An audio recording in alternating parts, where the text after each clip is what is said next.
Wow, there are a lot of you out there. Good afternoon. Thank you so much for having me.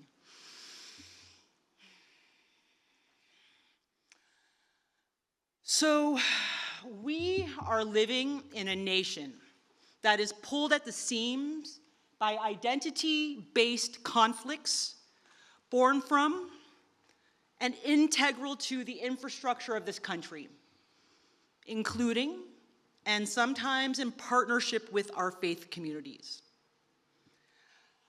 I believe that we want each other to succeed, to be whole, to fully thrive, embodied at the intersection of our diverse identities, and to thrive as neighbors and friends and colleagues as United States community. We must dissolve, retire, evolve from the binary, race-based identity thinking and acting that further distances rather than connects us to one another. Directly at the intersection of binary, sometimes harmful, black and white thinking about who and what comprise Jews in the United States are Jewish people of color. As Melissa said, I am the founder and the chief executive officer of the Jews of Color Initiative. We are a nonprofit organization founded in 2016, 2017 to help establish a communal field for Jewish people of color in the United States. The Jews of Color Initiative exists to help build a truly multiracial, anti-racist Jewish community in which Jews of color can reach our full potential and belonging as leaders and members of the Jewish community. And we accomplish these goals through creating structural and communal support for Jews of color and expanding the field of knowledge about our community. We make grants. We help support and develop leaders and their ideas and their efforts and their organizations. We research the most pressing topics in the field. After retiring from 20 years in school-based leadership, in 2010, I began a second career as a program and organizational leader working in the field of philanthropy. My first new job was as a program officer at a big city Jewish federation. There are about 130 Jewish federations across North America, and they are generally a mashup of a foundation, a private donor investment bank, and a community events engagement programming organization. In my role as program officer, I resourced a wide range of community programs and efforts that connected Jews to meaningful experiences. I made grants to Jewish youth and Jewish summer camps, to Jews from the former Soviet Union and their networking programs, to queer Jews and their professional development seminars, to Jews in elder care who needed social services, and Jews in Israel working for the equality of the country's Arab population. As the regional organization responsible for representing and resourcing all Jews, my professional role provided the ideal conditions, so I thought, to bring both resources and representation to the region's Jewish people of color. One morning, I sat in my shared office on the 7th floor, with the door open just a crack, so as to get air while not annoying the colleagues. Opening, reading, and responding to emails, I came across a note from a friend titled "Some Good News." And the email's attachment was of a friend's nephew's bar mitzvah, the coming-of-age ceremony for Jewish boys, bat mitzvah for girls when they reach 12 or 13 years old and become an adult in the eyes of the Jewish community. This particular bar mitzvah was conducted under the supervision of Rabbi Capers Fune, senior rabbi and spiritual leader of Beth Shalom B'nai Zakin Ethiopian Hebrew congregation located in Chicago, Illinois. Rabbi Fune served on the Chicago Board of Rabbis, the board of the Jewish Council on Urban Affairs, and the board of the Akiba Schechter Jewish Day School. Rabbi Fune also happens to be Michelle Obama's first cousin once removed. Her paternal grandfather is the brother of Fune's mother. Ve'ahavta et Adonai Elohecha b'chol levavecha u'v'chol nafshecha u'v'chol meodecha. The bar mitzvah chanted with beauty and earnestness and precision. He went on, "You shall love Adonai your God with all your heart, with all your soul, with all your might." Creak, my door creaked open. And first the hair, and then the full head of one of our team members from the 4th floor appeared through my door's crack. Eyes glued to my computer screen, informed by a lifetime of formal Jewish education, she looked at the bar mitzvah and then me, and in total confusion and exhibiting palpable sense of disconnection and dysregulation, she asked, "What is that?" What is that? How do race and religion interact here in the United States? In the just described moment, race and religion, in this case specifically, people of color, Black Americans as intersected with Judaism, broke this colleague's brain about everything she knew about who and what was Jewish. Because like most Americans of a certain age, no part of even my formal Jewish education included learning about or from Jewish people of color. By all accounts, all narratives, all depictions and representations of Jews in the United States, both projected by the Jewish community and beyond, I think we all can agree that who we've seen and what we've seen in the United States Jewry has generally reflected those who are white and suggested by omission that Jews of color do not exist. I recently had an impromptu conversation with a 75-year-old Jewish man named Eliezer. I am an introvert by nature, and seldom, if ever, initiate conversations with people I don't know. But Eliezer had on a black t-shirt that read across the back in big white letters, San Quentin Prison, Department of. And in red letters, it said science. I knew this shirt. It represents Mount Tamalpais College, a world-class higher educational opportunity for students who are incarcerated at San Quentin Prison. I said, "Great shirt." Eliezer asked me how I knew Mount Tamalpais College. We ended up in a 15-minute conversation that seemed to cover everything from education to the US Jewish community to racism to his work at Mount Tamalpais College and my work at the Jews of Color Initiative. Mind and spirit expanded.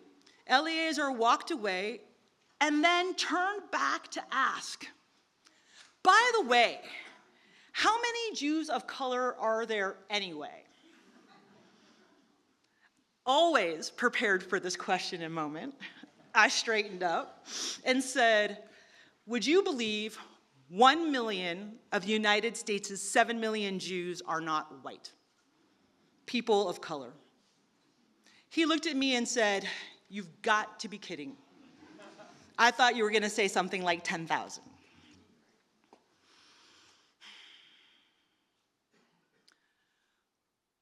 While the Jewish people have been counting Jews since biblical times,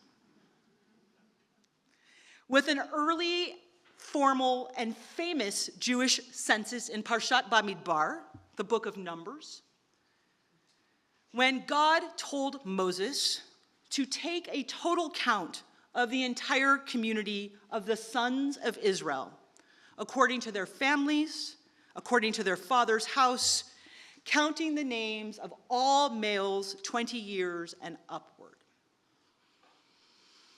Here in the United States, the organized Jewish community has been counting Jews since about the 1800s. And in the same spirit of the census of Parshat Bamidbar, which excluded the counting of women, never once did any of the organized efforts to count the Jewish people in the United States include the counting of non-white Jews. In 2018, 2019, the most pressing topic we at the Jews of Color Initiative could address was fighting the omission and lack of representation of Jews of color by formally researching the question, how many Jews of color are there anyway? In 2018, the Jews of Color Initiative commissioned and eventually published a study titled Counting Inconsistencies, a demographic meta-analysis of the US Jewish community. Our team from Stanford University mined the nation's top Jewish demographic studies for information about the racial diversity of the US Jewish community. With racial identity categories informed by the United States Census, including Black African American, Asian American, Latinx Latine, American Indian, Alaska Native, Native Hawaiian Pacific Islander, Middle Eastern North African, and multiracial, we were able to glean from the current research that at a minimum, 12 to 15% of the US Jewish community, 1 million of the nation's 7 million Jews are people of color. Our colleagues at Pew Research, because of our work, returned to their own data in Portrait of Jewish Americans 2020 to help all of us understand that the racial diversity among US Jews, and to help us understand the racial diversity among US Jews, and that the greatest proportion of racial diversity among US Jews is, in fact, among our young people, ages 0 to 25. That number is somewhere between 17% and 25%, people of color. And through cohort replacement, meaning each group of babies born the next day, just like the rest of the United States, our Jewish population is getting more racially diverse. We know that 20%, 1 in 5 US Jewish families identify as multiracial, and on the coasts, that number swells to 25%. So from counting inconsistencies, in addition to the demographic numbers, we also learned that from demographer racism, which usually resulted from and was expressed by poor pedagogy, that resulted in Jews of color in the United States being chronically discounted or undercounted, which resulted in the complete omission of Jews of color from Jewish demographic studies, and by extension, organized Jewish life. While the concept of Jews of color and the frameworks of race are relatively modern inventions, non-white Jews have a long history in the Americas and what is now the United States. According to Dr. Laura Arnold-Liebman's Once We Were Slaves, The Extraordinary Journey of a Multiracial Jewish Family, non-white Jews have been in what is now the United States since the late 1700s and early 1800s. Dr. Liebman tells us a story of Sarah Brandon Moses. Born in Barbados in 1792 to Abraham Rodriguez Brandon, a merchant and Sephardic Portuguese Jew, and Esther Gill, enslaved by Hannah Esther Lopez, also a Sephardic Jew. Because Esther Gill, Sarah's enslaved mother, was not born Jewish, Sarah was baptized Anglican shortly after her birth. In 1801, Sarah's father Abraham purchased Sarah and her brother Isaac from Hannah Lopez, and then paid the church to allow them both to go free. Over time, Sarah's father would become the wealthiest Jew in Barbados, and also the Parnas, the president of the Need Israel synagogue. He was known to love his mixed-race children fiercely, supporting Sarah and Isaac financially, defending them in the synagogue, and treating them as his closest confidants. Around 1811, Sarah and Isaac traveled to Suriname, which had the largest multiracial Jewish community in the Americas. Isaac then returned to Barbados, becoming involved in his father's synagogue, Need Israel. We even have documentation that sometime around 1815, Isaac Moses was at the center of a heated race and religion intersected debate about who and what constitutes a Jew. So what happened to Sarah Brandon Moses? After her own return to Barbados in 1815, and accompanied by her father, Sarah then traveled to London to attend an elite Jewish school, as it was not unusual for Jews in Barbados to regularly make the passage back and forth to London for commerce, schooling, and marriage. Sarah became one of the most eligible Jewish heiresses in London. While there, Sarah met Joshua Moses, an apparently dashing and well-connected Jew from Philadelphia and New York. And while there, as an expression of love, Joshua had a small ivory portrait made of Sarah, depicting her with hair lifted and twisted into a knot, curls cascading over her brow, subtly full lips, sitting in a white empire waist dress with big brown eyes cast toward the artist. In March 1817, Sarah Brandon married Joshua Moses at London's Bevis Marks Synagogue. Sarah Brandon Moses brought to the marriage an elite Sephardic Jewish lineage and a dowry of 10,000 pounds, a sum that would be worth roughly in today's dollars 30 million.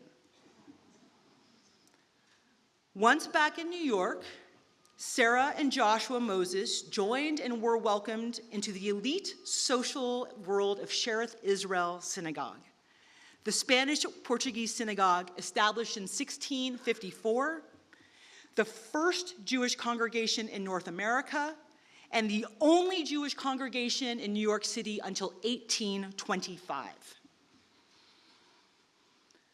Sarah Brandon Moses, in 1792, born in Barbados, Anglican and enslaved, died Jewish and free in New York City in 1828.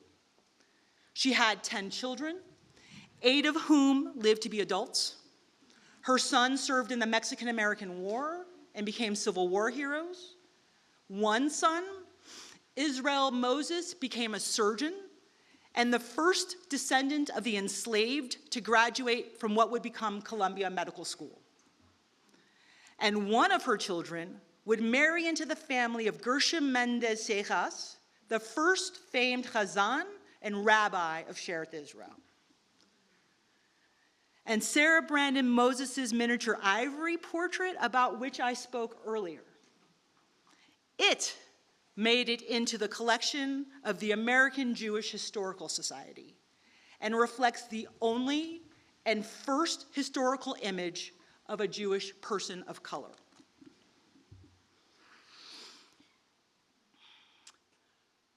So I want you to know I know, that the term Jews of color, JOC, is imperfect. But similar to the political identity of people of color, POC, which has been used since the 1980s for coalition building among those of us targeted by racism as non-white people, the term Jews of color provides a valuable way to name and give voice to the experiences of a diverse population of Jews whose racial identities have been historically marginalized and excluded in the race-based structures of the United States. The term Jews of color in print dates back to at least 2001, found in an issue of Bridges, a journal for Jewish feminists and our friends. The framework for the term Jews of color, itself rooted in the Black feminist activism and scholarship, as is the phrase women of color, which was first advanced by a group of Black women activists at the National Women's Conference in 1977. According to women's rights leader Loretta Ross, naming ourselves as women of color was a political act used to communicate solidarity and commitment to collaboration among non-white women. The identity of Jews of color is similarly rooted in solidarity and commitment. Not only is the term Jews of color imperfect and still real and extremely useful, but so is the term and concept white Jews. Talking about Jews and whiteness helps complete the context setup for the existence of Jews of color. In other words, without the concept of whiteness, the concept of color cannot exist. For our discussion, white Jews is primarily used to describe Jewish people of European descent whose physical features and lived experience align most closely with the collective racial category white. The term Jews of color and white Jews provides language to differentiate between two populations whose experiences of Jewishness are profoundly different as a result of American racial hierarchies.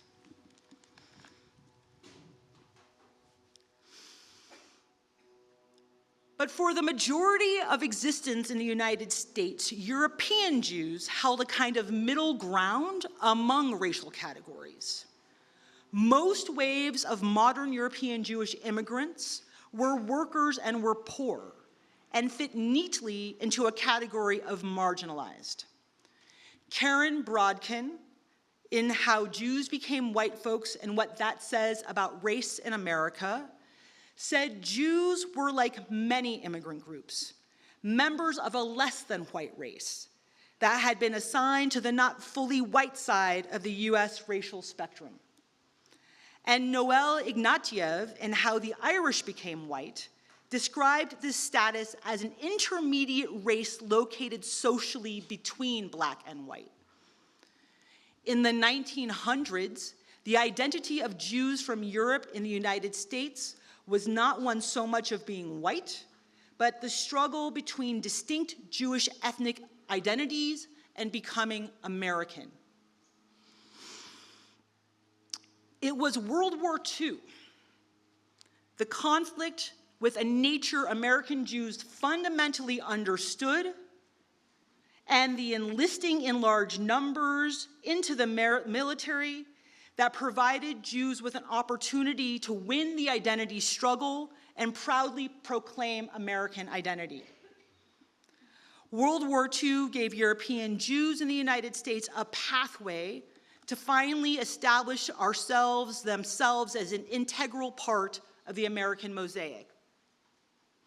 However, assimilating into the fabric of American life was just the first step.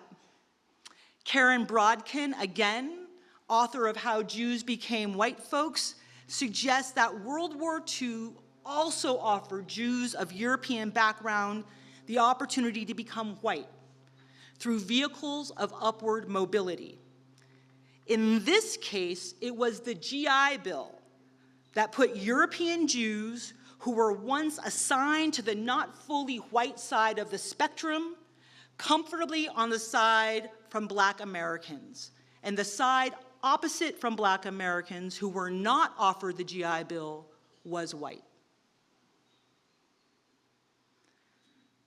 Between 1880 and 1924, around 2.5 million Jews immigrated from Europe to the United States, and it was this wave of European immigration landing into a racially segregated United States that also helped European Jews differentiate themselves from Black Americans and assimilate into a United States whiteness, a particular brand of whiteness powerfully shaped by US racism and the era of Jim Crow, that collection of state and local statutes that legalized racism in the form of racial segregation.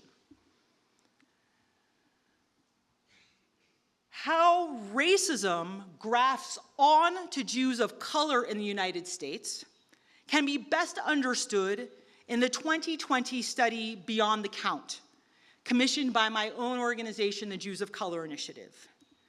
Beyond the Count, with a data set of 1,118 Jews of color from 47 states and Puerto Rico, the largest data set of Jews of color in United States history, reflects a potent picture, and perspectives and beliefs about Jews of color, both inside the Jewish community and outside. We learn that Jews of color understand a unique brand of identity consciousness and racism in the United States, experiencing racism both as people of color through the general society and as Jews of color moving through our own Jewish community. We maintain constant awareness about how we are seen by others, knowing that we can be scrutinized because of our race in some settings and because of our Jewish religion in other settings. W.E.B. Du Bois describes this as double consciousness, how Black African American people navigate the hazards of American racism by looking at oneself through the eyes of others. Double consciousness is incredibly stressful, and many of you know this stress. If you were a scholarship student in a private school and among your peers had to navigate your poverty, if you were gay or lesbian and ever had to simultaneously live both inside and outside of the closet. Beyond the burden of double consciousness, Beyond the Count's data delivers more hard news. The vast majority of Jews of color in the United States, 80%, have experienced discrimination inside Jewish settings, with more than half, more than 50% of us having experienced racial discrimination in Jewish spiritual community. So think congregations and synagogues, the very spaces in which every one of us should have unencumbered access to God. 65% of Jews of color, 2 out of every 3 of us, indicated in Beyond the Count that American Jewish leaders were either poorly or very poorly addressing racism inside the American Jewish community. And 66%, again, 2 out of every 3 Jews of color said that leaders are either poorly or very poorly addressing the need for greater racial ethnic diversity inside Jewish organizational leadership. But it's not all dismal. There's also some moderately fair news. We learned that even with real challenges also comes the opportunity for a sense of connectedness and purpose. 51% of Jews of color agree we have felt a sense of belonging among white Jews, and 41% agree we have been able to find opportunities to express all sides of ourselves in predominantly white Jewish settings. And it is in this diversity of experiences had by Jews of color, punctuated by the ability to simultaneously hold the challenging and the positive, that Beyond the Count offers us insights into how not only Jews of color, but people of color and all Americans committed to a thriving multiracial future can more meaningfully and purposefully connect, build and reinforce community, navigate through racism, and collectively thrive. In the case of the racially diverse United States Jewish community moving through our own racism, the data, if we can stand and survive the discomfort of demographic change, is also on our side. Remember the 80% of the more than 1,100 Jews of color I mentioned? Those experiencing racial discrimination right here in our own community? What does the data say about where those Jews of color feel most at home, most calm, most at one, most whole, most connected? In Beyond the Count, this question was answered using a vertical graph with arrows capping each end of the graph's 6-inch line. The top of the graph reads most connected. The bottom of the graph reads least connected. On the left side, there are green circles representing the respondent, and on the right side, black circles representing those groups of people that respondents feel most close to. Well, guess where Jews of color feel most at home, most at one, most whole, most connected? Where do those green and black circles almost perfectly and completely affix to and align with one another? We feel most whole, we feel most at home, we feel most connected to our families, our partners, our friends. Those same families, partners, and friends who, according to the data, are in no way homogeneous and represent both racial and religious diversity. Jews of color feel most whole and connected when we are with our families and our friends. And our families and our friends are diverse and multiracial.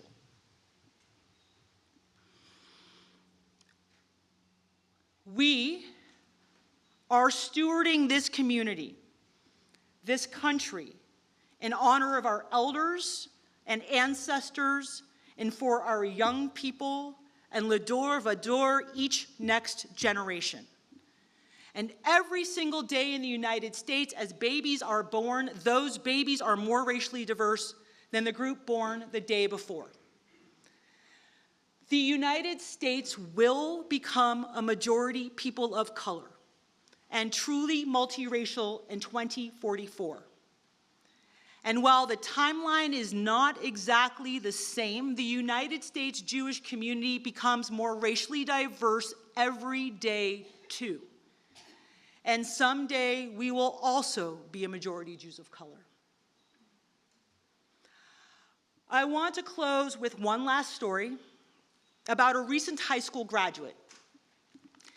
They had a dual focus on the arts, humanities, and science, technology, engineering, and math, and ended their high school career as an executive officer of the National Society of Black Engineers, their high school chapter. They also ended their high school career as a Presidential Merit Scholarship recipient to support their attendance to Howard University, one of the most prestigious universities in the United States, the very university that helped develop Vice President Kamala Harris, Supreme Court Justice Thurgood Marshall, and Pulitzer Prize-winning Nobel laureate Toni Morrison. This young adult enters Howard University as the fourth generation in their family to attend a historically black college or university. Excuse me. And they were intensely deliberative about their college decision, seeking a community that beyond the very basics, like incredible, outstanding academics, a strong social and professional community, they were looking for a significant, strong, brilliant black community. Multiracial black, as the progeny of a white Catholic parent and a black Jewish parent raised in the classical Reform tradition, this young person began attending religious school at age 6, became bat mitzvah at age 13, and spent most of their kindergarten through 12th grade days entering and exiting their home kissing the mezuzah. The mezuzah, which literally means doorpost, is a small parchment scroll reflecting the hand-calligraphed Shema prayer. Mezuzah proudly and publicly designate one's home as Jewish and reminds those of us who live there about our connection to God and our heritage as a Jewish people. With almost 10 years of formal Jewish education, this young person was able to participate in most religious gatherings, knowing when to rise or wash hands or bow with bent knee as part of Jewish rituals, and holding their own in services in biblical, albeit transliterated Hebrew. Around age 16, they started to join their mother's Torah study group. And by grade 11, they and their friends began attending Yom Kippur services on their own. Between AP classes, they caught the city bus to services. As the college process unfolded and acceptances started to fill the mailbox, and the Israel-Hamas war waged in Israel, Palestine, and on college campuses across the United States, their mother wondered if or to what extent Jewish community and identity would be part of the college decision. With the backdrop of the college years as a natural time of disconnection and differentiation, and their child attending a historically black college, their mother wondered, but never worried, if, as they moved through their college years, Judaism would be important to their child. During an early June graduation party, the soon-to-be Howard freshmen asked for an inventory of their mother's Washington, D.C.-based colleagues and friends. With an impressive list of inclusive of those with political and professional influence, modern spiritual leaders, and leading scholars, they exclaimed, "Oh, good, I'll have lots of great options for Passover." While the intersection of race and religion can result in marginalization for Jews of color in the United States, cultivating the conditions of identity, community, spiritual connection, and wholeness, especially for our young people, serves as an antidote to those experiences of marginalization. There are more than 1 million Jewish people of color in this country, and we can neither let the racism we have internalized nor the fear of difference others impose on us serve as an obstacle to the United States Jewish community embracing and becoming empowered by our own racial diversity. When we simultaneously strengthen both racial and religious identity, rather than forcing them to compete with or be fearful of one another, not only is the result a stronger racial and religious community, but a stronger United States Jewish community, which I would suggest supports a stronger civic community. When we simultaneously strengthen both racial and religious identity rather than forcing them to compete with or be fearful of one another, it is also the people who are happier and healthier. Our nation is pulled at the seams by race-based conflicts, born from and integral to the infrastructure of this country, including established in partnership with our faith communities. We are also neighbors and friends and colleagues and in multiracial community together. We must want each other to succeed, to be whole, to thrive fully embodied, not only at the intersection of being Jewish and people of color, but at the intersection of religious faith, racial diversity, and the incredible promise held inside all of us as members of this extraordinary, multiracial, Jewish and United States community. Thank you.